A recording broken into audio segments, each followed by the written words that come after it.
नमस्कार दोस्तों, मैं हूं आगम सिंह सिसोदिया। स्वागत है आप सभी का। अगर आप शिमला, कुफरी, कुल्लू, मनाली घूमने का विचार कर रहे हैं तो आपके पास दो ऑप्शंस हैं। पहला ऑप्शन कि आप अपनी जर्नी स्वयं ही प्लान करें, सारे अरेंजमेंट स्वयं ही करें। इसके लिए आपको इन इलाकों की जानकारी होना बेहद ज़रूरी है। और दूसरा ऑप्शन जो कि आपके लिए बहुत ही किफ़ायती और आरामदायक हो सकता है, वो है टूर पैकेज लेने का, जिसमें कि आपको कोई भी अरेंजमेंट स्वयं नहीं करना होता। सारे arrangement travel company, travel agency आपके लिए करके देती हैं, जिससे कि बिल्कुल फ्री माइंड होकर आप अपने हॉलीडेज़ को एंजॉय कर सकते हैं। और इन्हीं बेनिफिट्स को देखते हुए हमने भी एक टूर पैकेज बुक किया है प्रिया ट्रैवल्स के साथ, जिसमें हमें सारी सुविधाएं इंक्लूडेड मिली हैं। अब ये टूर पैकेज हमें कितने का पड़ा, इसमें क्या क्या चीज़ें शामिल हैं, ये सारी जानकारी हम आपके साथ शेयर करेंगे। लेकिन इससे पहले आइए मिलकर एक्सप्लोर करते हैं शिमला, कुफरी, कुल्लू, मनाली। हमारा शिमला मनाली का टूर 5 नाइट 6 डेज़ का होने वाला है।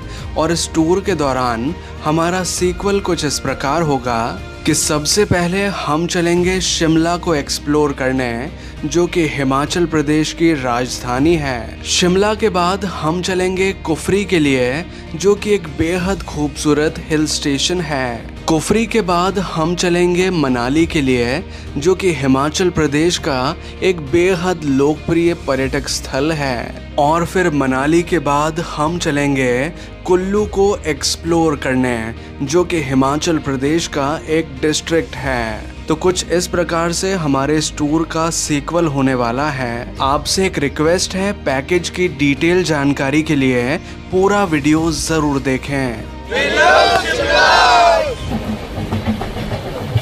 आज है हमारे इस टूर का पहला दिन और हम पहुंच चुके हैं चंडीगढ़ रेलवे स्टेशन पर। आप कहीं पर भी रहते हो, आपको सबसे पहले पहुंच जाना है चंडीगढ़। चंडीगढ़ आप बाय ट्रेन भी आ सकते हैं और चाहे तो बाय फ्लाइट भी आ सकते हैं, क्योंकि यहाँ पर एयरपोर्ट की काफ़ी अच्छी सुविधा है। और अब जैसे ही हम चंडीगढ़ पहुँचे, हमें लेने आ चुकी है गाड़ी, जो कि हमारे टूर पैकेज में शामिल है। और अब इसी गाड़ी के थ्रू हम सभी स्थानों को घूमेंगे। चंडीगढ़ से शिमला का डिस्टेंस है लगभग 110 किलोमीटर का, जिसे पार करने में लगभग 3 से 3.5 घंटे का समय लगता है। रास्ते काफ़ी अच्छे हैं लेकिन घुमावदार हैं। तो अगर आपको मोशन सिकनेस की प्रॉब्लम है, यानी कि सफ़र के दौरान उल्टी होने की संभावना बनी रहती है, तो मेरी सलाह रहेगी कि आप ज़्यादा खा पी कर ट्रैवल ना करें।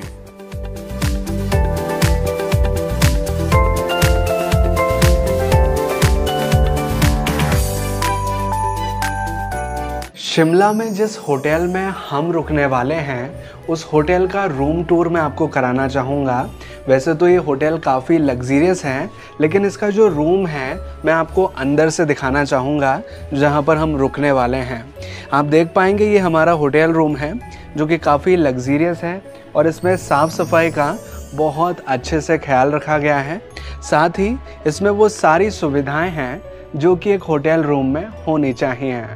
हमारे इस होटल रूम का बाथरूम एरिया भी मैं आपको दिखाना चाहूँगा। ये भी काफ़ी नीट एंड क्लीन है। इसमें भी साफ़ सफाई का बहुत अच्छे से ख्याल रखा गया है।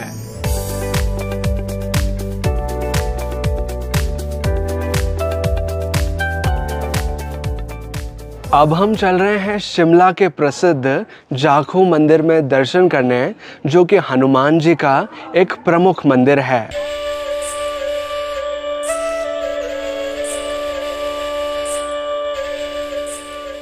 अब जाखू मंदिर के मुख्य परिसर में हम पहुंच चुके हैं। यहाँ पर हनुमान जी की एक विशालकाय प्रतिमा विराजमान है, जिसकी हाइट है 108 फीट्स की। इस मंदिर का ऐतिहासिक इम्पोर्टेंस मैं आपको बताना चाहूँगा कि जब लक्ष्मण जी को शक्ति लगी थी और हनुमान जी संजीवनी बूटी लेने गए थे, तो हनुमान जी कुछ पल यहाँ पर रुके थे और एक ऋषि से मिले थे और उन्होंने वचन दिया था कि वो लौटते वक्त उनसे मिलकर यहाँ से जाएंगे। लेकिन जब हनुमान जी का युद्ध कालनेमी राक्षस से होता है, तो उनका काफ़ी सारा समय वेस्ट हो जाता है और वो वापस लौटते वक्त ऋषि जी से नहीं मिल पाते। तो वो ऋषि जी इस बात को, उनकी राह देखते रहते हैं, लेकिन हनुमान जी नहीं आते, तो ऋषि जी चिंतित होते हैं और उनकी चिंता को देखकर हनुमान जी ऋषि जी को यहाँ पर दिव्य रूप में दर्शन देते हैं। इस वजह से भी इस स्थान का ऐतिहासिक इम्पोर्टेंस है।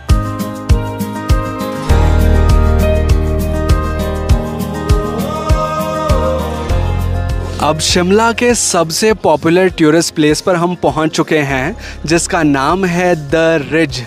ये स्थान टूरिस्ट के बीच में इतना ज़्यादा फेमस है कि आप जब भी यहाँ पर आएंगे तो आपको यहाँ बहुत सारे टूरिस्ट नज़र आएंगे। वैसे तो ये एक ओपन ग्राउंड एरिया है जो कि काफ़ी हाइट पर बना हुआ है, लेकिन इस स्थान से जो व्यू नज़र आता है उसकी वजह से आप यहाँ देखेंगे कि हमेशा आपको यहाँ चहल पहल ही नज़र आएगी। अब शिमला के क्राइस्ट चर्च के पास में हम पहुँच चुके हैं, जो कि द रिज पर ही बना हुआ है।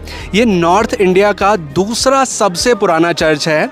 इसे बनाया गया था 1857 में, जब इंडिया में ब्रिटिशर्स काल था।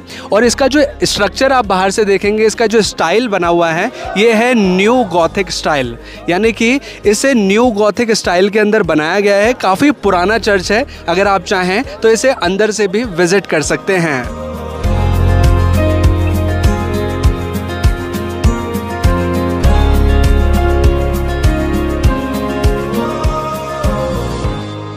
अब शिमला के एक प्रसिद्ध स्थान पर हम पहुंच चुके हैं, जो कि है शिमला का रेलवे स्टेशन, जहां से चलती है शिमला टू कालका टॉय ट्रेन। अभी आप जो हमारे पीछे ये ट्रेन देख पा रहे होंगे, ये है टॉय ट्रेन, जो कि यूनेस्को की वर्ल्ड हेरिटेज लिस्ट में शामिल है। यानी कि ये यूनेस्को वर्ल्ड हेरिटेज यानी कि विश्व धरोहर है, क्योंकि ऐसी ट्रेन ज़्यादा जगह देखने नहीं मिलती है, क्योंकि एक पहाड़ी ट्रेन है जो कि नैरो गेज पटरियों पे चलती है। जो पटरी आप देख रहे हैं ये नॉर्मल पटरी नहीं है, नैरो गेज लाइन है, पतली लाइन है, और ये पहाड़ों पर डली हुई है।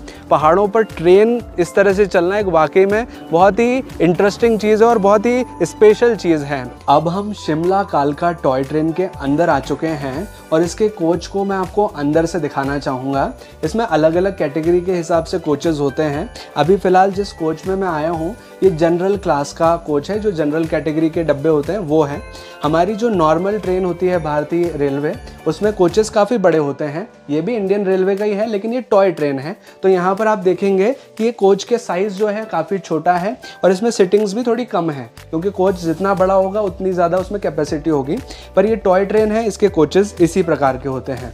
लेकिन इस ट्रेन की खास बात है जो मैं बताना चाहूँगा कि जब आप यहाँ पर बैठेंगे और इस जर्नी में जाएंगे, जैसे शिमला से कालका के लिए जा रहे हैं या फिर शॉर्ट डिस्टेंस आप ले रहे हैं, फॉर एग्जांपल अगर आप शिमला से तारा देवी रेलवे स्टेशन तक जा रहे हैं, जो कि जिसका डिस्टेंस है लगभग 11 किलोमीटर का, और तो आप अपनी विंडो साइड की सीट से जो नज़ारे अनुभव करेंगे वो वाकई में बहुत ही स्पेशल होंगे। क्योंकि जब ये ट्रेन चलती है तो ये पहाड़ी रेल है, तो पहाड़ों के बीच में से ये गुजरती है, तो पहाड़ों का नज़ारा, पेड़ों का नज़ारा, जंगलों का नज़ारा, जो हरियाली नज़र आती है इस ट्रेन की जर्नी के दौरान, वो वाकई में बहुत ही खूबसूरत होती है। इस वजह से ये ट्रेन की जो जर्नी है, ये जो ट्रेन है वर्ल्ड हेरिटेज के अंदर आती है, जिसका अनुभव वाकई में बहुत ही स्पेशल होता है। शिमला रेलवे स्टेशन की हाइट के बारे में बात करें तो यह समुद्र तल से 2076 मीटर्स की ऊंचाई पर है। अगर इसे फीट्स में बोला जाए तो 6810 फीट्स की ऊंचाई पर यह रेलवे स्टेशन बना हुआ है, जो कि काफ़ी ऊंचाई वाली प्लेस है। शिमला से कालका के लिए यहाँ पर कई सारी टॉय ट्रेन्स चलती है। लगभग दिन में 3 से 4 ट्रेन्स ऐसी हैं जिनकी रेगुलर फ्रीक्वेंसी रहती है। आप अलग अलग समय के हिसाब से ये टॉय ट्रेन की राइड ले सकते हैं। अगर बात करें कि टिकट कैसे परचेज़ कर सकते हैं, तो ऑनलाइन और ऑफलाइन दोनों तरीके से टिकट यहाँ पर लिया जा सकता है। यहाँ पर ऑफलाइन विंडो भी है जहाँ से आप टिकट ले सकते हैं, या फिर IRCTC की ऐप से या फिर वेबसाइट से आप ऑनलाइन टिकट भी बुक कर सकते हैं। एक और जानकारी है जो कि मैं आपके साथ शेयर करना चाहूँगा कि शिमला में मेन 2 रेलवे स्टेशंस हैं। एक तो अभी आपने देखा जो कि था शिमला रेलवे स्टेशन, इसके अलावा एक और है समर हिल रेलवे स्टेशन, जहां से भी आप टॉय ट्रेन की राइड एंजॉय कर सकते हैं।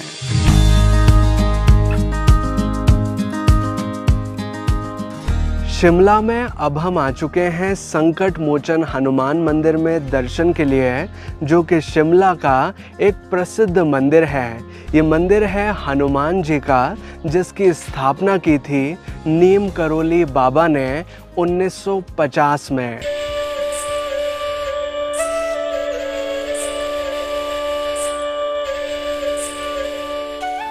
अब हम मुख्य मंदिर के पास में पहुंच चुके हैं। ये है मुख्य मंदिर संकट मोचन हनुमान जी का, जहां पर हम भगवान हनुमान जी के दर्शन कर सकते हैं। साथ में ही यहां पर भगवान राम और माता सीता भी विराजमान हैं, जिनके भी हम यहां दर्शन कर सकते हैं।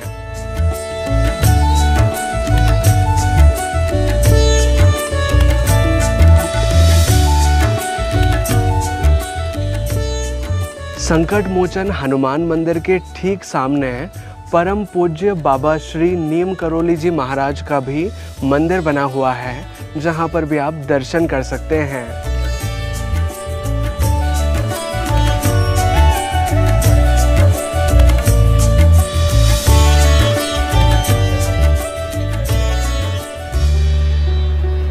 शिमला में अब हम आ चुके हैं आर्मी हेरिटेज म्यूजियम को देखने, जो कि अन्ना डेल में स्थित है। इस म्यूजियम को देखने का टिकट शुल्क लगता है 100 रुपीज़ पर पर्सन का। इसके टाइमिंग के बारे में बात करें तो ये सुबह 10 बजे से शाम को 4-5 बजे तक ओपन रहता है, लेकिन मंडे यानी कि सोमवार के दिन इस म्यूजियम का अवकाश होता है। ये म्यूजियम इंडियन आर्मी को समर्पित है। इंडियन आर्मी से जुड़ी कई सारी चीज़ें यहाँ पर देखी जा सकती हैं। इस म्यूजियम के अंदर राइफल फायरिंग सिमुलेटर भी है, जहाँ पर ओरिजिनल राइफल से हमें शॉट लगाना सिखाया जाता है, जिसका अनुभव काफ़ी एक्साइटिंग होता है।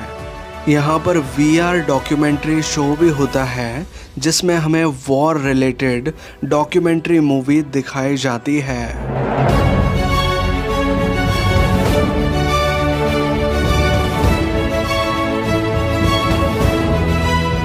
अब म्यूज़ियम के एक ऐसे सेक्शन में हम आ चुके हैं जहां पर इंडियन आर्मी, नेवी और एयरफोर्स की यूनिफॉर्म्स को दर्शाया गया है। साथ ही यहां पर कई सारे ऐसे वेपन्स हैं जो कि योद्धाओं द्वारा उपयोग में लिए जाते हैं।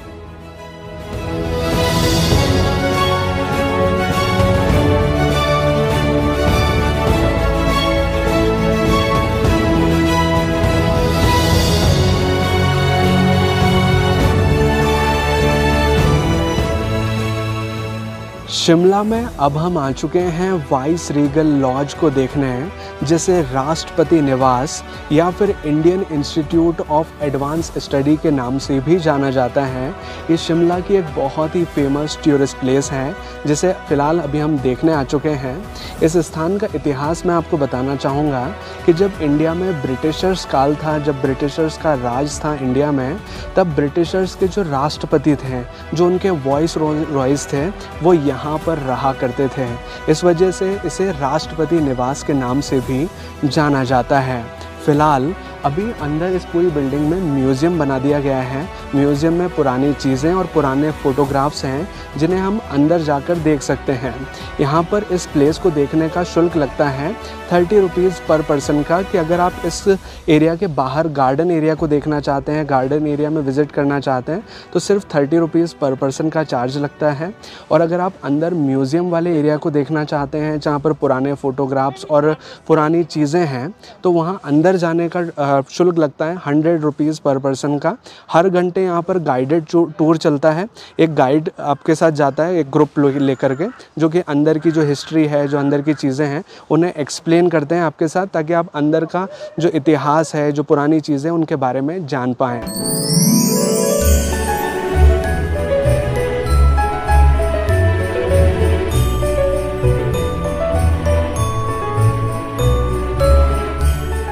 अब शिमला के एक प्रसिद्ध मंदिर में हम दर्शन करने आ चुके हैं, जो कि है काली बाड़ी मंदिर।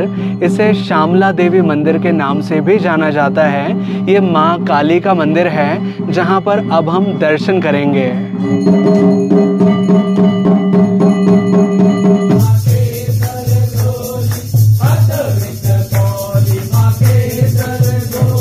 इस मंदिर का इम्पोर्टेंस इस वजह से है क्योंकि इस मंदिर के नाम पर ही शिमला नाम पड़ा है। जो काली माता है उनका दूसरा नाम है श्यामला देवी और श्यामला देवी के नाम पर ही इस शहर का नाम पड़ा है शिमला। अब शिमला में रात्रि हो चुकी है और मैं आपको दिखाना चाहूँगा शिमला का नाइट व्यू, जो कि बहुत ही खूबसूरत नज़र आ रहा है। यहाँ से आप देखेंगे तो शिमला की जो पूरी बसावट है वो बहुत ही अच्छे से नज़र आ रही है और रात्रि के समय जब लाइट्स जल जाती हैं तो इसकी जगमगाहट देखते ही बनती है।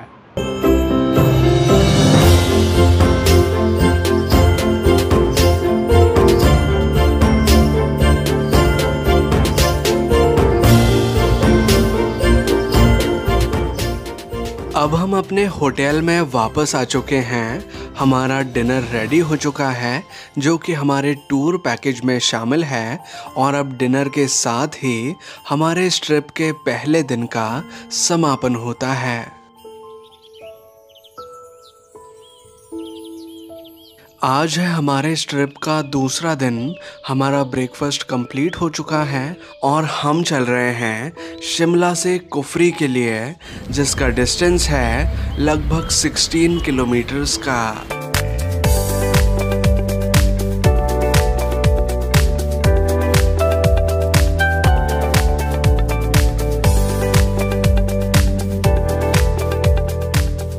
कुफरी जाने वाले रास्ते में अभी हम एक स्थान पर रुके हैं जिसका नाम है ग्रीन वैली व्यू पॉइंट, क्योंकि यहाँ से आप देखेंगे तो आपको डेंस ग्रीन फॉरेस्ट का नज़ारा नज़र आएगा। इस घाटी की खूबसूरती को देखकर यहाँ पर कई सारे टूरिस्ट रुकते हैं। जैसे कि आप हमारे पीछे भी देखेंगे तो कई सारे कपल्स आपको नजर आएंगे, कई सारे जो फैमिली वाले लोग हैं वो आपको नजर आएंगे। यहाँ पर टेलीस्कोप्स भी रखे गए हैं, अगर कुछ यहाँ से दूर के नज़ारे अगर आप देखना चाहते हैं तो उनकी मदद ले सकते हैं। इसी स्थान पर आपको कई सारे फोटोग्राफर्स भी नजर आएंगे, तो अगर आप कुछ अच्छे पिक्चर्स उनसे क्लिक कराना चाहते हैं तो वो भी आप यहाँ कर सकते हैं।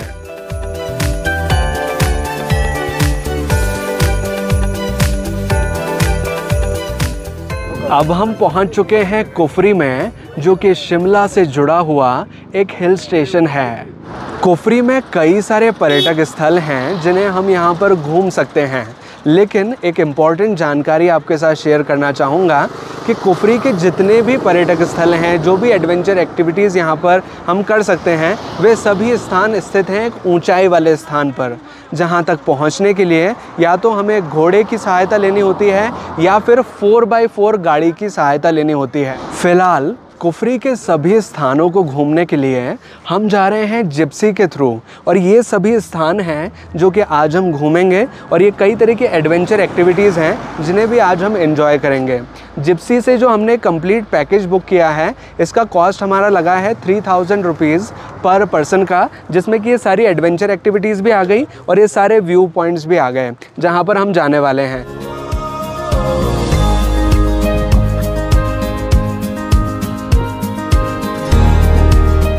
कुफरी साइट सीन करते हुए अब हम एक ऐसे स्थान पर पहुंचे हैं जिसका नाम है शूटिंग पॉइंट, और यहाँ पर कई सारी मूवीज़ की शूटिंग भी हुई है। क्योंकि इस स्थान को आप देखेंगे तो ये पूरी तरह से, मतलब चारों ओर से आप देखेंगे तो देवदार के वृक्षों से घिरा हुआ है। कई सारी मूवीज़ में हम इस प्रकार के सीन्स देखते हैं जिसमें हीरो हीरोइंस इस पेड़ों के बीच में सॉन्ग्स की शूटिंग करते हैं, या फिर फिल्म के कई सारे सीन्स यहाँ पर फिल्माए जाते हैं। अगर आप भी यहाँ आते हैं तो काफ़ी अच्छी रील्स बना सकते हैं या फिर काफ़ी अच्छे पिक्चर्स क्लिक कर सकते हैं। ये स्थान स्पेशली कपल्स के लिए बहुत ज़्यादा फेवरेबल है, क्योंकि अगर आप यहाँ कपल्स में आते हैं तो इन पेड़ों के बीच में कुछ रास्ते बने हुए हैं जिससे कि आप थोड़ा ऊपर की ओर जा सकते हैं और काफ़ी अच्छा क्वालिटी टाइम स्पेंड कर सकते हैं।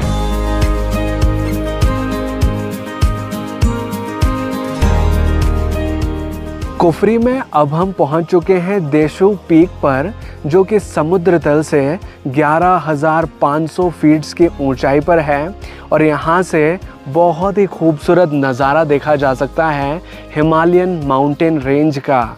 यहाँ से आप मेरे पीछे देखेंगे तो आपको नज़र आएंगे बर्फ़ वाले पहाड़, वो है इंडिया चाइना बॉर्डर। यहाँ पर एक आर्टिफिशियल लेक भी बना हुआ है जिसे देशू पीक लेक के नाम से जाना जाता है। ये काफ़ी ऊंचाई पर बना हुआ लेक है।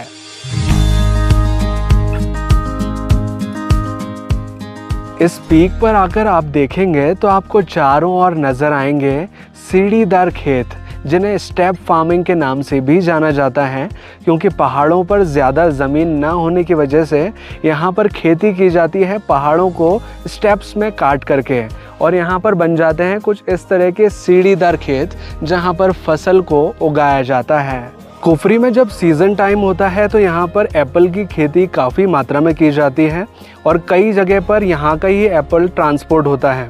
अगर आप यहाँ आते हैं तो यहाँ का लोकल एप्पल भी ट्राई कर सकते हैं। काफ़ी अलग फ्लेवर है इसका, और मतलब जो ओरिजिनल फ्लेवर है वो आपको यहाँ पर मिलेगा। देशू पीक पर अब हम चल रहे हैं माता भीमा काली मंदिर में दर्शन के लिए, जिसके लिए हमें थोड़ी स्टेप्स चढ़कर ऊपर की ओर जाना होता है।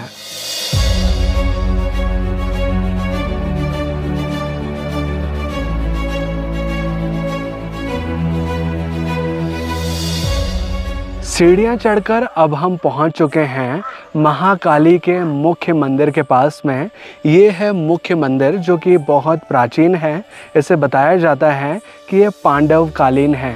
यहाँ पर माँ काली विराजमान हैं, जिनके हम यहाँ दर्शन कर सकते हैं।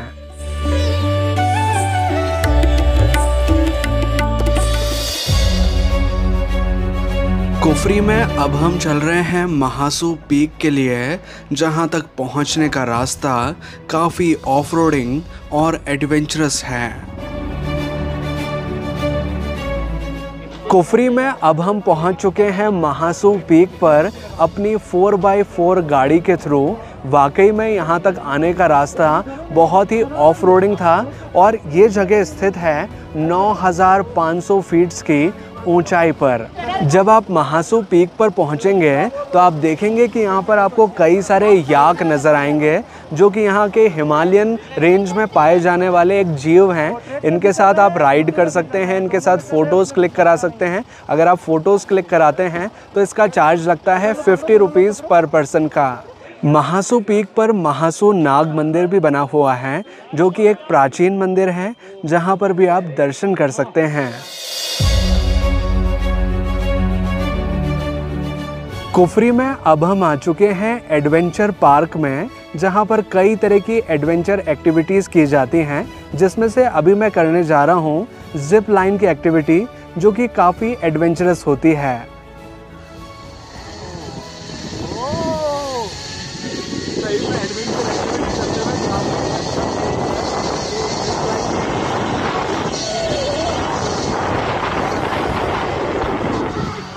कुफरी में अब हम आ चुके हैं हिमालयन नेचर पार्क को देखने, जो कि है कुफरी का चिड़ियाघर, जहां पर कई प्रकार के वाइल्ड एनिमल्स हम देखेंगे। अब कुफरी ज़ू के अंदर हमने प्रवेश कर लिया है। ज़ू के अंदर प्रवेश करने का शुल्क लगता है 60 रुपीज़ पर पर्सन का, और एक चीज़ ध्यान में रखने की है कि ट्यूसडे के दिन इस ज़ू का अवकाश होता है, तो अगर आप यहाँ आने का प्लान कर रहे हैं तो ट्यूसडे को अवॉइड कीजिएगा। इस ज़ू के अंदर कई सारे पिंजरे हैं, जहाँ पर डिफरेंट वेराइटीज़ के वाइल्ड एनिमल्स हैं। कई सारे बर्ड्स हैं जो कि हिमालयन रीजन में पाए जाते हैं, और हर्बीवोर्स एनिमल्स भी काफ़ी मात्रा में यहाँ पर हैं, जैसे कि हिरन हो गए, जो सांबर डियर्स हैं, उस तरह के हिरन काफ़ी यहाँ पर हैं। और जो मेन अट्रैक्शन है ज़ू का, वो है black Himalayan bear, brown Himalayan bear and leopards, जिन्हें आप यहाँ पर देख सकते हैं।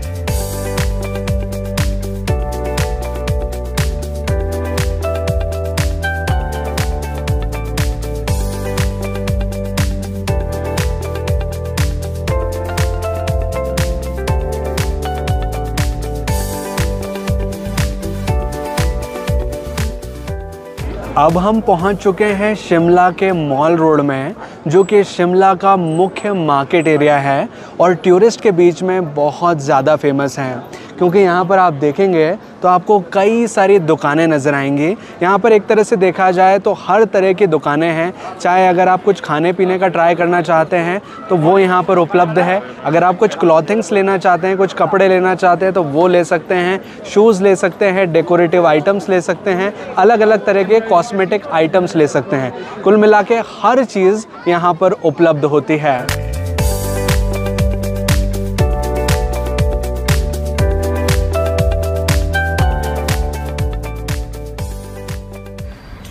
अब हम अपने होटल में वापस आ चुके हैं, जहां पर हमारा डिनर रेडी हो चुका है और अब डिनर के साथ ही हमारे इस ट्रिप के दूसरे दिन का समापन होता है।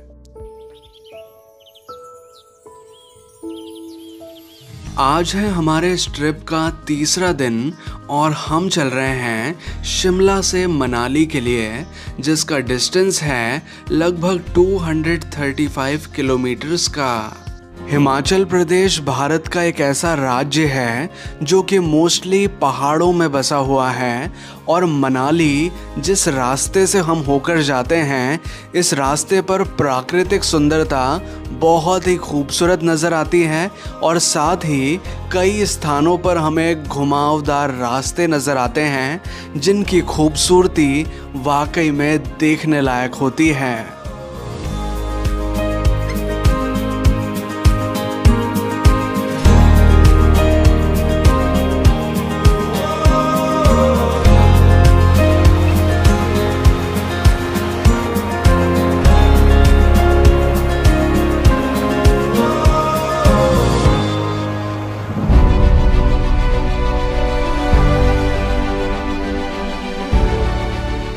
मनाली जाने वाले रास्ते में अब हम पहुंच चुके हैं कुल्लू में, जो कि हिमाचल प्रदेश का एक डिस्ट्रिक्ट है। यहाँ का नाइट का नज़ारा बहुत ही खूबसूरत नज़र आता है, जिसे मैं आपको दिखाना चाहूँगा और फिर हम आगे बढ़ेंगे मनाली के लिए।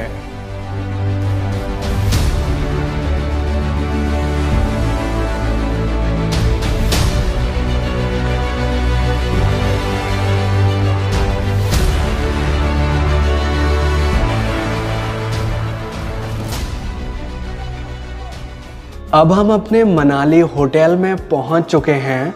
होटल काफ़ी लग्जीरियस है और जिस रूम में हम रुकने वाले हैं उस रूम का टूर मैं आपको कराना चाहूँगा। ये है हमारा होटल रूम, जिसे आप देख पाएंगे। ये काफ़ी लग्जीरियस है और नीट एंड क्लीन है। साथ ही इसमें वो सारी सुविधाएं हैं जो कि एक होटल रूम में होनी चाहिए। हमारे इस होटल रूम का वॉशरूम एरिया भी मैं आपको दिखाना चाहूँगा। ये भी काफ़ी साफ़ सुथरा है और नीट एंड क्लीन है। हमारे इस होटल रूम की एक और ख़ास बात है कि ये एक बालकनी रूम है और इसकी बालकनी से जो नज़ारा नज़र आता है वो वाकई में बहुत ही खूबसूरत है। फ़िलहाल अभी हम मनाली में पहुँचे हैं रात्रि के समय, तो आप यहाँ से देख पाएंगे मनाली का नाइट व्यू, जो कि बहुत ही खूबसूरत नज़र आ रहा है। ये होटल रूम हमारे टूर पैकेज में शामिल है, लेकिन अगर आप सेपरेटली भी इस होटल को बुक करना चाहते हैं तो आप कांटेक्ट कर सकते हैं प्रिया ट्रैवल्स के साथ, जिनके कांटेक्ट डिटेल्स हमने डिस्क्रिप्शन में दिए हुए हैं।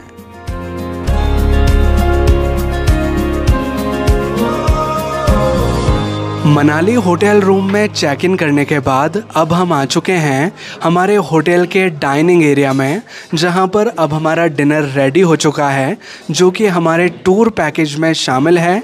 डिनर में काफ़ी सारी वैरायटीज़ के फूड आइटम्स हैं जो कि अब मैं आपको दिखाना चाहूँगा।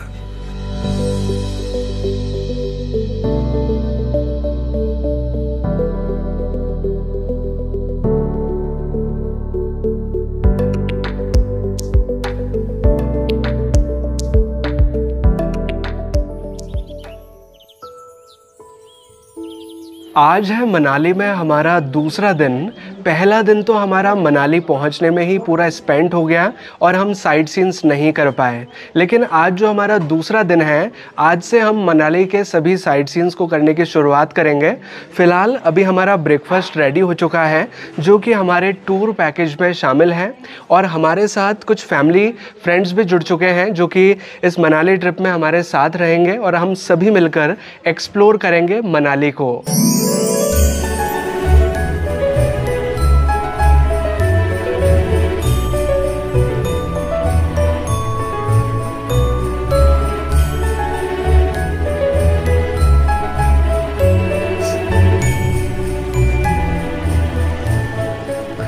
मनाली में अभी हो रही है स्नोफॉल। यहाँ पर मौसम का कभी भी भरोसा नहीं होता, कभी भी स्नोफॉल हो सकती है, कभी भी सनशाइन हो सकता है। लेकिन आज हम बहुत ज़्यादा लकी हैं कि हमें स्नोफॉल देखने मिल रही है, वो भी लाइव। और अगर हम छाता भी हटाते हैं तो इस तरह से ये स्नोफॉल बहुत ही खूबसूरत नज़र आती है, और ये एक लाइव मेमोरी हो जाती है, एक लाइव एक्सपीरियंस होता है जो कि आप मनाली में आकर एक्सपीरियंस कर सकते हैं। स्पेशली अगर आप विंटर्स में आते हैं तो यहाँ पर आपको स्नोफॉल देखने मिलेगी। फ़िलहाल अभी हम यहाँ पर हैं जनवरी महीने में, और यहाँ पर बहुत अच्छे से स्नोफॉल हो रही है।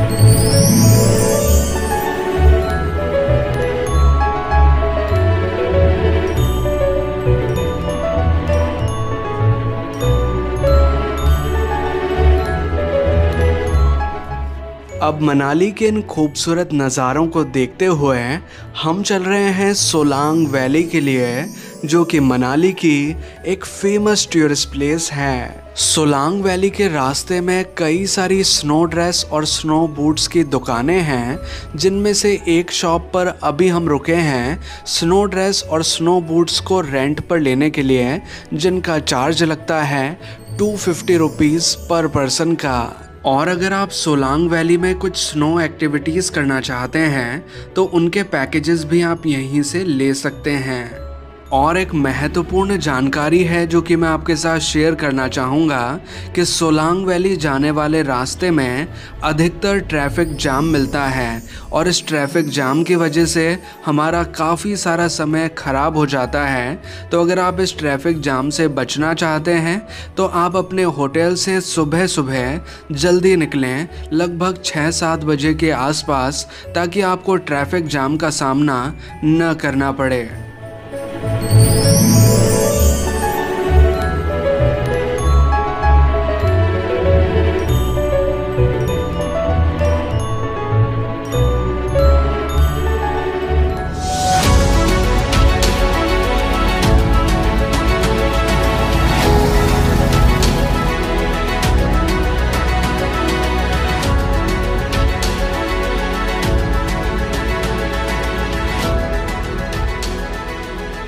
अब मनाली में हम पहुंच चुके हैं सोलांग वैली में, जो कि मनाली की सबसे ज़्यादा पॉपुलर टूरिस्ट प्लेस है।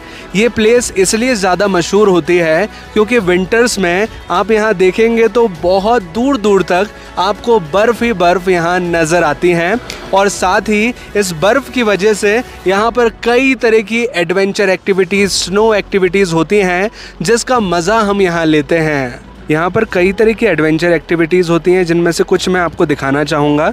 जैसे कि यहाँ जॉर्बिंग बॉल की एक्टिविटी आप कर सकते हैं, स्लेज की एक्टिविटी आप कर सकते हैं, साथ ही आप यहाँ पर कर सकते हैं स्कीइंग। और स्कीइंग के लिए आपको कुछ ट्रेनर्स वगैरह भी होते हैं, यहाँ पर थोड़ा सा आपको गाइड करते हैं कि किस तरह से आप स्कीइंग कर सकते हैं, क्योंकि जब आप पहली बार स्कीइंग करते हैं तो थोड़ा बहुत गिरने के चांसेस होते हैं, तो आपको थोड़ा सिखाया जाता है और फिर आप स्कीइंग कर सकते हैं। और साथ ही यहाँ पर कुछ जगह पर जिप लाइन की एक्टिविटीज़ भी हैं, जिसे भी आप एंजॉय कर सकते हैं। और कुछ इस तरह से आप स्नो बाइक की एक्टिविटी भी यहाँ पर कर सकते हैं, जिसमें कि बर्फ़ पर कुछ इस तरह से स्नो बाइक को चलाया जाता है काफ़ी फास्ट मूव करते हुए, और ये काफ़ी अमेजिंग एक्सपीरियंस होता है।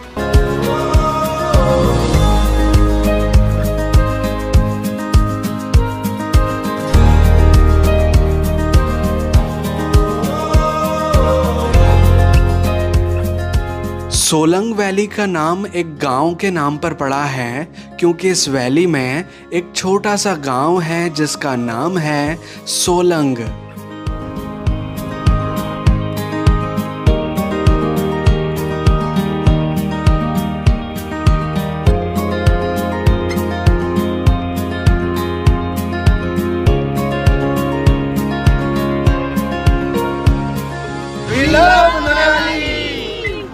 मनाली में अब हम पहुंच चुके हैं अटल टनल के पास में, जो कि 10,040 फीट पर बनी दुनिया की सबसे बड़ी टनल है, जिसकी लेंथ है लगभग 9 किलोमीटर की। और ये टनल लाहौल स्पीति और लद्दाख को मनाली से जोड़ती है। अभी हम अटल टनल के साउथ पोल पर खड़े हैं और जा रहे हैं सिसु विलेज के लिए, जो कि अटल टनल पार करके हमें जाना होता है। और यहाँ से जो नज़ारा आपको नज़र आ रहा है, सिसु विलेज का नज़ारा पूरी तरह बदल जाता है, क्योंकि ये टनल भले ही 9 किलोमीटर की है, लेकिन ये बहुत बड़ा फासला पार करके आगे की ओर जाती है।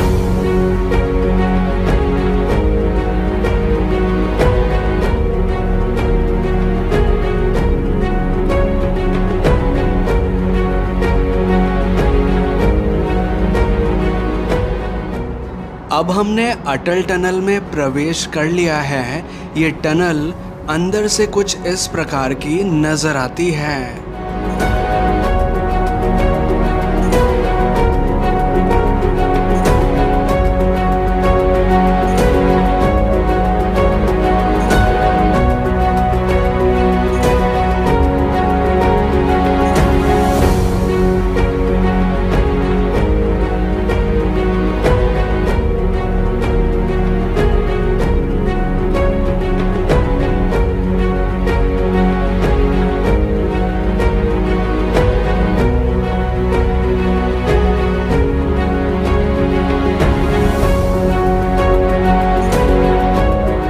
अब हम अटल टनल के दूसरे साइड आ चुके हैं और अब यहाँ से आप हमारे साथ देख पाएंगे ये खूबसूरत नज़ारा।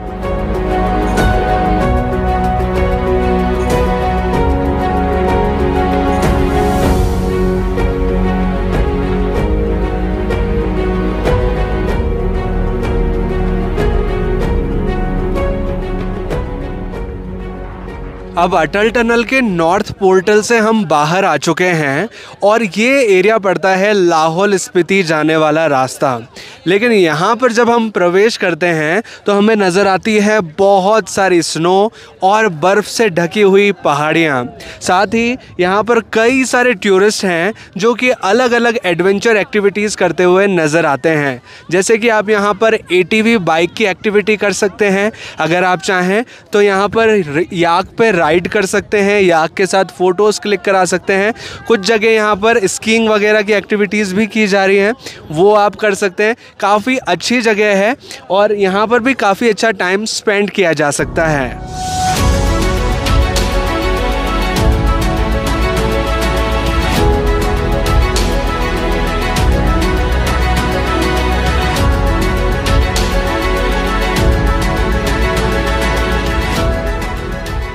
बर्फ़ में एक्टिविटी करने के साथ साथ आप यहाँ पर कुछ इस तरह से स्नोमैन भी बना सकते हैं और इनके साथ कुछ अच्छे पिक्चर्स क्लिक कर सकते हैं, ताकि आप अपनी एक अलग ही मेमोरी क्रिएट कर पाएँ।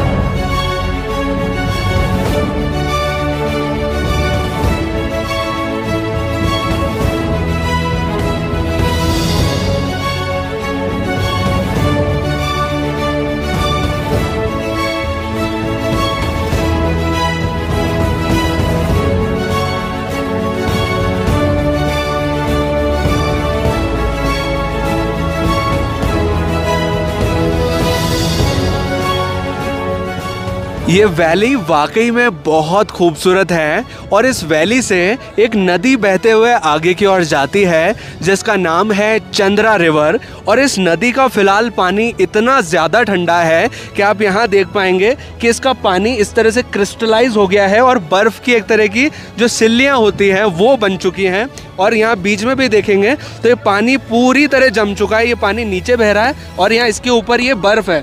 इस तरह से पानी का जो टेम्परेचर है बिल्कुल माइनस में है। दैट्स वाई पूरी रिवर जो है साइड से जम चुकी है।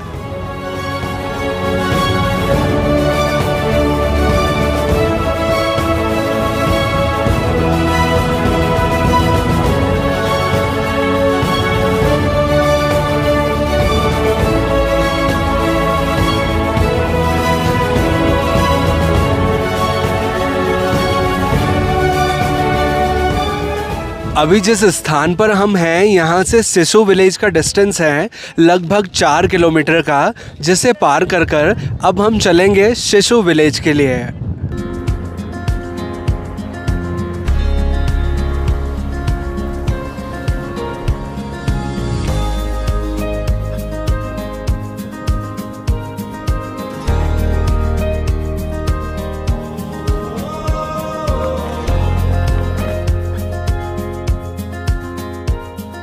सिसु विलेज जाने वाले रास्ते पर हमें एक बहुत ही इंटरेस्टिंग झरना नज़र आया है, जो कि आधा फ्रोज़न हो चुका है क्योंकि यहाँ का टेम्परेचर इतना ज़्यादा ठंडा है कि पानी आधा साइड में जमा हुआ है, आधा यहाँ पर बह रहा है, और दूसरी साइड भी आप देखेंगे तो जो झरने का पानी यहाँ से भी बहता हुआ आ रहा था वो भी जम चुका है। और नीचे जो ये पानी जमा हुआ है, ये जो बर्फ़ नज़र आ रही है, ये स्नोफॉल वाली बर्फ़ नहीं है, बल्कि झरने से जो पानी आ रहा है वो यहाँ नीचे की ओर जम चुका है।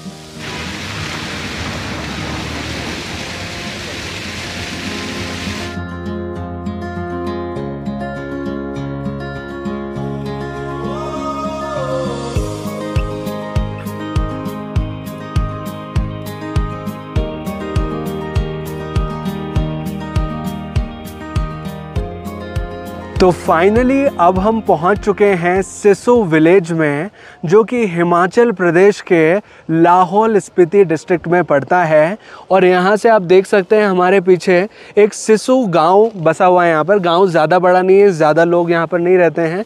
एक छोटा सा एरिया है जहाँ पर लोगों के कुछ घर हैं, कुछ होटल्स भी यहाँ पर बनाए हुए हैं। और जहाँ आप नीचे देखेंगे तो एक नीचे बिल्कुल समतल सा फ्लैट ग्राउंड आपको नज़र आएगा। एक्चुअल में वो ग्राउंड नहीं है, वो है सिसु लेक, जो कि अभी पूरी तरह फ्रोज़न हो चुकी है, पूरी तरह जम चुकी है। तो ऐसा लग रहा है देखने में जैसे कि कोई स्केटिंग ग्राउंड हो या कोई क्रिकेट ग्राउंड हो, बिल्कुल प्लेन सा ये नज़र आ रहा है।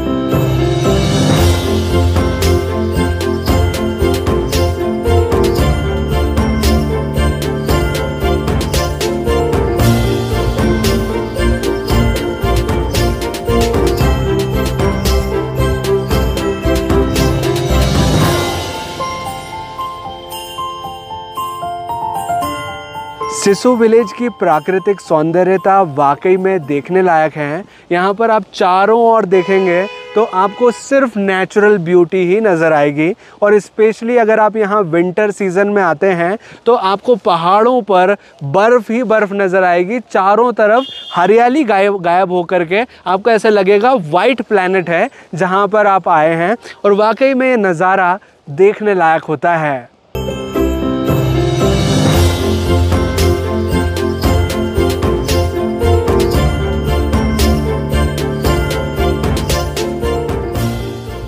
अभी जिस महीने में हम ये टूर कर रहे हैं, ये महीना है जनवरी का, जब आपको यहाँ पर कुछ इस प्रकार का नज़ारा नज़र आ रहा है। यहाँ पर जनवरी महीने में चारों ओर बर्फ़ ही बर्फ़ नज़र आती है, जिसका नज़ारा बड़ा ही खूबसूरत होता है। और अगर बात करें बेस्ट सीज़न के बारे में कि मनाली घूमने के लिए बेस्ट सीज़न कौन सा रहेगा, मान लीजिए अगर आपको यहाँ बर्फ़ देखनी है तो बर्फ़ का सीज़न है विंटर्स का, यानी कि दिसंबर, जनवरी, फरवरी। इस दौरान आपको यहाँ बहुत सारी बर्फ़ नज़र आएगी। मार्च में भी कई कई जगह पर बर्फ़ आपको दिखाई देती है, तो मार्च के दौरान भी आपको कुछ इसी प्रकार का माहौल नज़र आएगा।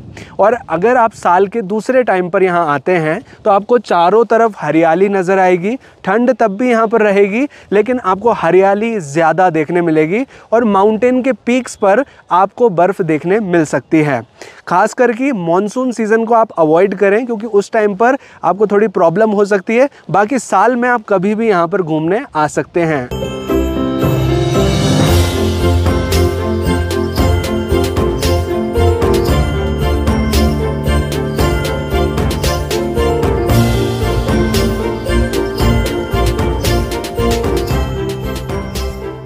अब हम अपने होटल में वापस आ चुके हैं। हमारा डिनर रेडी हो चुका है और अब डिनर के साथ ही हमारे इस ट्रिप के 4th डे का समापन होता है। आज है हमारे इस ट्रिप का 5वां दिन। हमारा ब्रेकफास्ट रेडी हो चुका है और अब ब्रेकफास्ट करने के बाद हम चल रहे हैं मनाली को एक्सप्लोर करने।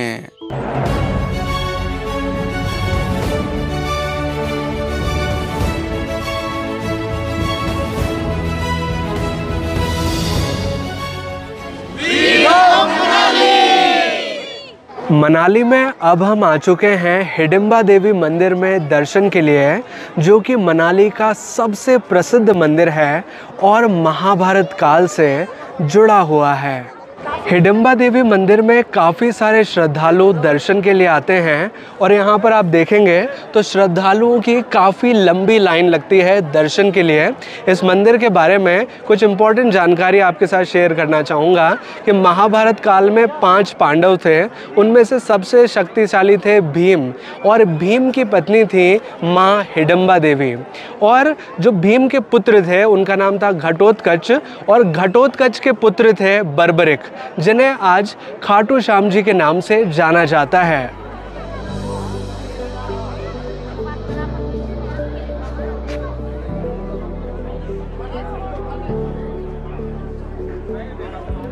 हिडिंबा देवी मंदिर का निर्माण 1553 में राजा बहादुर सिंह द्वारा करवाया गया है और यह मंदिर पैगोडा शैली में बना हुआ है।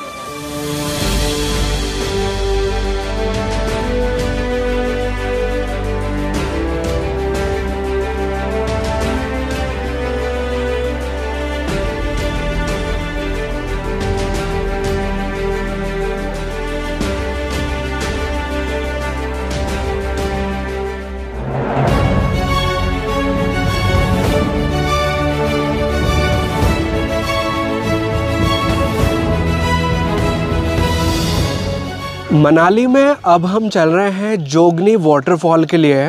वाटरफॉल तक पहुंचने के लिए हमें थोड़ा ट्रैक करना होता है और ट्रैकिंग वाला रास्ता ये है, हमारी गाड़ी को यहाँ पार्किंग में लगा दिया जाता है और हमें लगभग 1 किलोमीटर ट्रैक करते हुए ऊपर की ओर जाना होता है, जहाँ पर है जोगनी वाटरफॉल।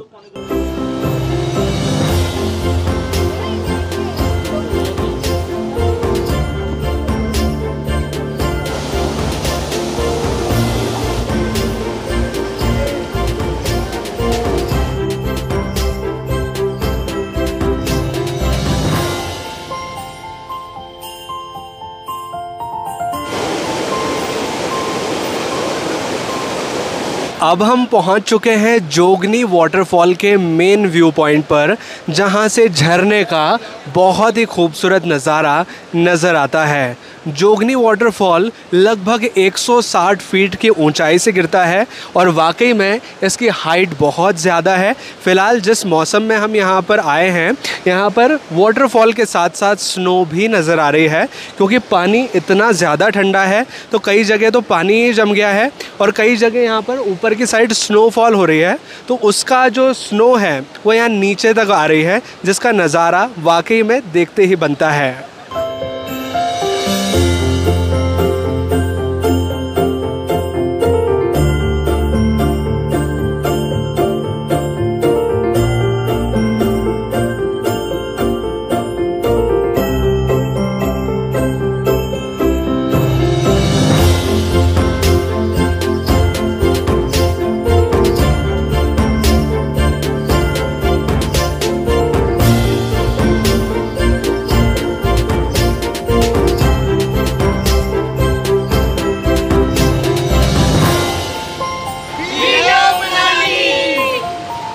मनाली में अब हम आ चुके हैं वशिष्ठ टेम्पल में दर्शन के लिए, जो कि भगवान राम के गुरु थे और राजा दशरथ के कुल गुरु थे।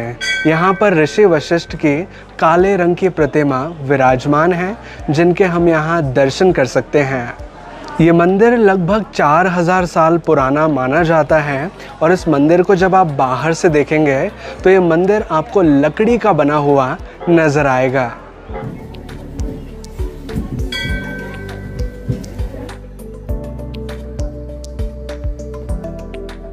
वशिष्ठ मंदिर के पास ही 3 गर्म पानी के कुंड भी बने हुए हैं, जिसमें नेचुरली यानी कि प्राकृतिक रूप से गर्म पानी आता है। एक कुंड है पुरुषों के लिए, एक कुंड है महिलाओं के लिए और एक है यहाँ पर ब्रह्म कुंड। और इस पानी में सल्फ़र की मात्रा काफ़ी अच्छी है, इस वजह से यहाँ पर जब हम स्नान करते हैं तो इसे सल्फ़र बाथ भी कहा जाता है। और यहाँ पर स्नान करने से चर्म रोगों से और थकान से मुक्ति मिलती है। वशिष्ठ टेम्पल के पास में ही स्वयंभू शिव मंदिर भी बना हुआ है, जहाँ पर भी आप दर्शन कर सकते हैं।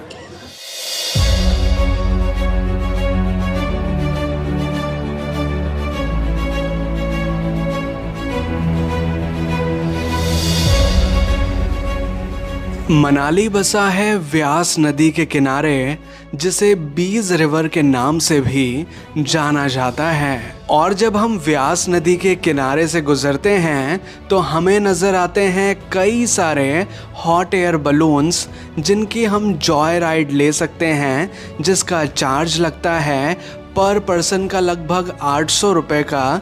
लेकिन ये चार्जेस सीज़न वाइज समय के हिसाब से ऊपर नीचे भी हो सकते हैं। लेकिन जो हॉट एयर बलून में राइड करने का अनुभव होता है वो वाकई में बहुत ही यूनिक होता है और काफ़ी एडवेंचरस होता है।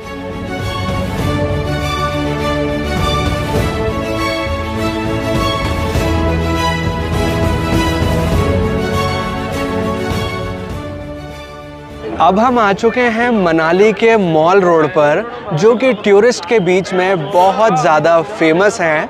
और जब हम यहाँ पर इवनिंग के टाइम पर आते हैं, शाम के समय आते हैं, तो पूरा मॉल रोड जगमगाता हुआ नज़र आता है, जो कि देखने में काफ़ी खूबसूरत लगता है।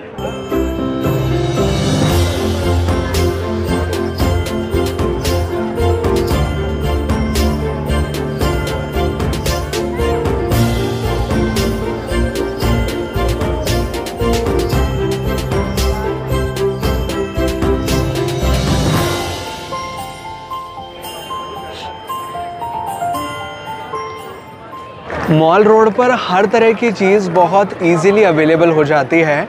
अगर आप यहाँ पर कपड़े ख़रीदना चाहते हैं तो क्लॉथ्स के कई सारे शॉप्स हैं। अगर आप यहाँ फूड लेना चाहते हैं तो फूड की कई सारी शॉप्स हैं। अगर आप यहाँ पर कुछ क्लबिंग करना चाहते हैं तो नाइट क्लब्स की सुविधा यहाँ पर है। और भी कई सारी चीज़ें हैं जो कि मॉल रोड पर आपको एक साथ मिल जाती हैं।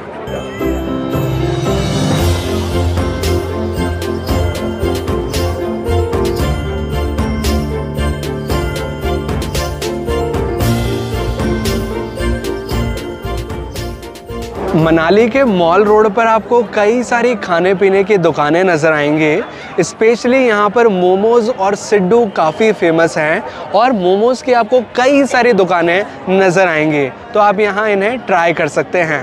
मॉल रोड पर दुर्गा माता का एक लकड़ी का मंदिर बना हुआ है, जहाँ पर आप माता के दर्शन भी कर सकते हैं।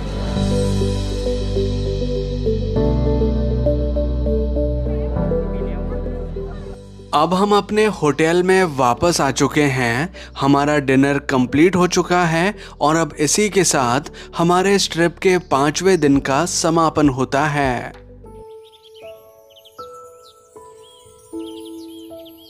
आज है हमारे इस ट्रिप का आखिरी दिन। हमारा ब्रेकफास्ट कंप्लीट हो चुका है और आज भी मनाली में हो रही है स्नोफॉल, जिसका आनंद लेते हुए हम चल रहे हैं मनाली से कुल्लू के लिए।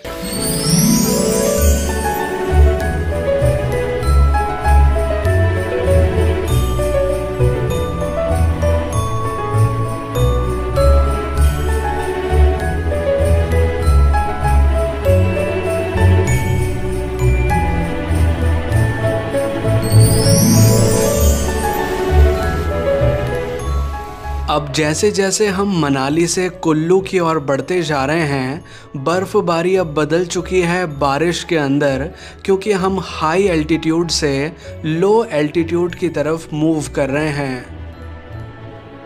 अब हम पहुंच चुके हैं कुल्लू में, जो कि हिमाचल प्रदेश का एक डिस्ट्रिक्ट है। एक्चुअल में मनाली भी कुल्लू डिस्ट्रिक्ट के अंदर ही आता है, लेकिन फ़िलहाल अभी हम पहुंच चुके हैं कुल्लू की एक्चुअल लोकेशन पर।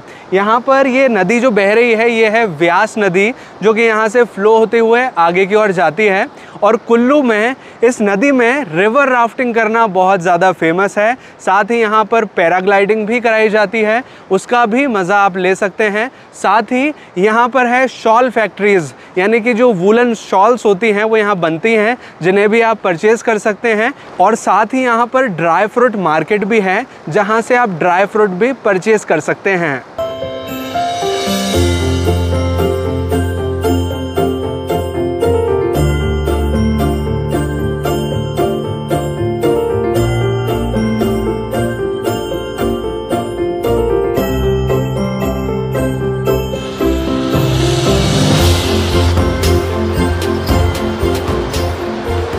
अभी हम पहुंच चुके हैं रिवर राफ्टिंग की लोकेशन पर।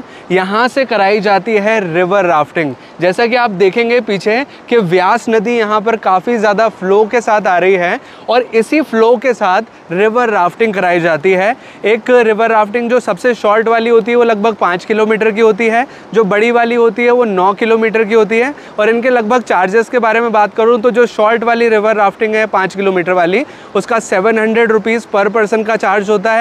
और जो बड़ी वाली रिवर राफ्टिंग है जिसमें 9 किलोमीटर का डिस्टेंस लगभग पार होता है, उसमें लगता है लगभग 1000 रुपये पर पर्सन का कॉस्ट, जिसे आप यहाँ पर एंजॉय कर सकते हैं। कुल्लू में रिवर राफ्टिंग के कई सारे काउंटर्स बने हुए हैं जिनके अलग अलग नंबर्स हैं, जहां से हम रिवर राफ्टिंग के लिए बुकिंग कर सकते हैं और एंजॉय कर सकते हैं रिवर राफ्टिंग को।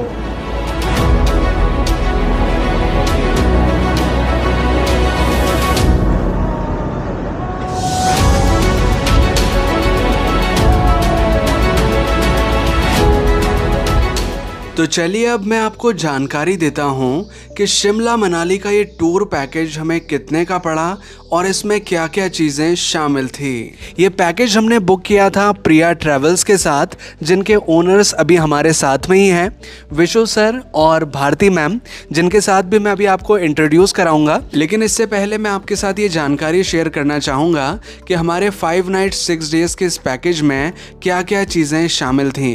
इस पैकेज में हमें एक 3 स्टार लग्जरी होटल में स्टे की फैसिलिटी मिली थी, जहां पर हम रुके थे। हमें एक प्राइवेट कैब की फैसिलिटी मिली थी जिससे कि हमने सभी साइट सीन्स किए और हमारा ब्रेकफास्ट और डिनर इसी पैकेज में शामिल था। ये पैकेज हमें पड़ा था 9500 रुपीज़ पर पर्सन के हिसाब से, क्योंकि इस टूर के दौरान हम 4 व्यक्ति थे। लेकिन आपके लिए पैकेज काफ़ी सस्ता पड़ सकता है कि अगर आप इस सेम पैकेज के लिए 4 से ज़्यादा व्यक्ति आते हैं तो आपका ये पैकेज कॉस्टिंग काफ़ी कम पड़ेगा। अभी 12 लोग हो जाते हैं या 15 हो जाते हैं तो रूम शेयरिंग जैसे ट्रिपल शेयरिंग या 4 शेयरिंग में रहता है तो रेट कम हो जाएगा। रेट मतलब जितने ज़्यादा लोग आएंगे उतना रेट कम हो जाएगा। और दूसरी बात यह है कि जैसे अभी न्यू ईयर क्रिसमस रहता है या फिर समर वेकेशन रहता है तो उस टाइम पे थोड़े रेट हाई हो जाएगा। मतलब सीजन टाइम ऊपर नीचे हो जाते हैं। मतलब जब क्राउड ज़्यादा होगा तो रेट थोड़ा ज़्यादा ऊपर ज़्यादा रहेगा। Okay sir. लेकिन एक चीज़ मैं आपके साथ शेयर करना चाहूँगा, जो अटल टनल और शिशु विलेज हमने देखा था वो हमारे पैकेज में शामिल नहीं था, वो हमने एडिशनली पे करके अपने पैकेज में शामिल करवाया था। तो उसके लिए आपको थोड़ा सा एडिशनल पे करना होता है। बाकी सारी प्लेसेस हमारे पैकेज में शामिल थी। मैं थोड़ा सा विशु सर से और जानना चाहूँगा कि प्रिया ट्रैवल्स कुल्लू मनाली कसौल के अलावा और कौन कौन से पैकेजेस ऑफ़र करते हैं। सर थोड़ा सा ये बताइए कौन कौन से और पैकेजेस आप। हम कश्मीर करवाते हैं, शिमला मनाली करवाते हैं, अमृतसर डलहौजी धर्मशाला है। उसके अलावा हमारे पास जैसे उत्तराखंड हो गया, राजस्थान है, गोवा है, केरला है, वो सब पैकेज करवाते हैं हम। ओके तो अगर आप चाहें तो इन पैकेजेस को भी प्रिया ट्रैवल्स के साथ बुक कर सकते हैं। हमारे एक्सपीरियंस के बारे में बात करूं तो जेन्युइनली प्रिया ट्रैवल्स के साथ हमारा एक्सपीरियंस काफ़ी अच्छा रहा। हमने इस पैकेज के दौरान काफ़ी इन्जॉय किया और हमें काफ़ी अच्छी फैसिलिटी मिली। अगर आप भी चाहें तो प्रिया ट्रैवल्स के साथ अपना टूर पैकेज बुक कर सकते हैं। प्रिया ट्रैवल्स के कॉन्टैक्ट डिटेल्स हमने डिस्क्रिप्शन में दे दिए हैं, साथ ही पिंड कमेंट में पिन भी कर दिए हैं। प्रिया ट्रैवल्स के सिर्फ 2 ही नंबर हैं जो कि हमने डिस्क्रिप्शन पे दिए हैं, उनके साथ आप कॉन्टैक्ट कर सकते हैं सर के साथ और अपना टूर पैकेज बुक कर सकते हैं। और अब इसी जानकारी के साथ हमारे इस ट्रिप का समापन होता है। हम जा रहे हैं चंडीगढ़ रेलवे स्टेशन के लिए, जहां से हमें मिलेगी ट्रेन अपने घर वापसी के लिए। तो ये था हमारा टूर पैकेज शिमला कुफरी कुल्लू मनाली का। आई होप कि आपको ये वीडियो अच्छा लगा होगा। अगर आपको ये वीडियो अच्छा लगा है तो प्लीज़ वीडियो को लाइक कीजिएगा, इसे शेयर ज़रूर कीजिएगा अपने दोस्तों और अपने फैमिली मेम्बर्स के साथ। और अगर आपको ये वीडियो जेन्युइनली अच्छा लगा है तो प्लीज़ अपना रिव्यू नीचे कमेंट बॉक्स में भी ज़रूर मेंशन करें। हमें कमेंट करके बताएं कि आपको ये वीडियो कैसा लगा है। और अगर आपने चैनल अभी तक सब्सक्राइब नहीं किया है तो प्लीज़ चैनल को सब्सक्राइब कीजिए, बेल आइकन को दबाकर ऑल पे प्रेस कीजिए ताकि इसी तरह के वीडियो नोटिफिकेशंस आपको आगे भी मिलते रहें। We love Manali! अगर आप चाहें तो मुझे इंस्टाग्राम पे भी फॉलो कर सकते हैं। मेरा इंस्टाग्राम आईडी है आगम सिंह सिसोदिया, जिसका लिंक हमने डिस्क्रिप्शन में भी दिया हुआ है।